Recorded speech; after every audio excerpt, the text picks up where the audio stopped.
জুলাই গণঅভ্যুত্থানের সময় সংগঠিত মানবতাবিরোধী অপরাধের মামলায় ক্ষমতাচ্যুত সাবেক প্রধানমন্ত্রী শেখ হাসিনা সহ ৩ আসামির রায় ঘোষণার সম্ভাব্য তারিখ নির্ধারণ করা হয়েছে ১৩ নভেম্বর।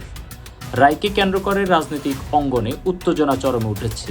আওয়ামী লীগ ঘোষণা দিয়েছে রায়ের দিন সর্বোচ্চ শক্তি নিয়ে মাঠে থাকবে দলটির নেতাকর্মীরা। অন্যদিকে আইনশৃঙ্খলা পরিস্থিতি নিয়ন্ত্রণে রাখতে ব্যাপক প্রস্তুতি নিয়েছে ঢাকা মহানগর পুলিশ ডিএমপি। শনিবার সদর দপ্তরে অনুষ্ঠিত বৈঠকে ৫০টি থানার ওসিদের কঠোর নির্দেশনা দেওয়া হয়, যে কোনো পরিস্থিতি মোকাবেলায় প্রস্তুত থাকতে হবে সবাইকে। এরপরই ৭,০০০ পুলিশ সদস্য শহরের বিভিন্ন সড়কে মোবিলাইজেশন কন্টিনজেন্টে অংশ নেয়। মোবিলাইজেশন কন্টিনজেন্ট হলো কোনো পরিস্থিতি সামনে রেখে পুলিশ সদস্যদের অগ্রিম প্রস্তুতির মহড়া।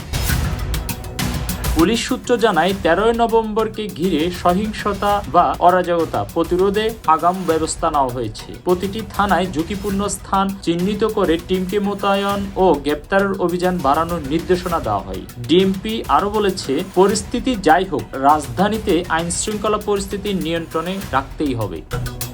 রাজধানী জুড়ে এখন দেখা যাচ্ছে বাড়তি পুলিশ মোতায়েন, চেকপোস্ট ও টহল জোরদার। রাজনৈতিক উত্তেজনার মধ্যে এই পরিস্থিতি আগামী ১৩ নভেম্বরের দিনটিকে দিয়েছে বাড়তি নিরাপত্তা। তবে সম্ভাব্য বিষয় হচ্ছে আক্রান্ত হওয়ার স্থান স্থাপনা ঘিরে পুলিশের দলগুলি প্রস্তুত রাখা হয়, যেন ঘটনা ঘটার আগেই বা সঙ্গে সঙ্গে মোকাবেলা করা যায়।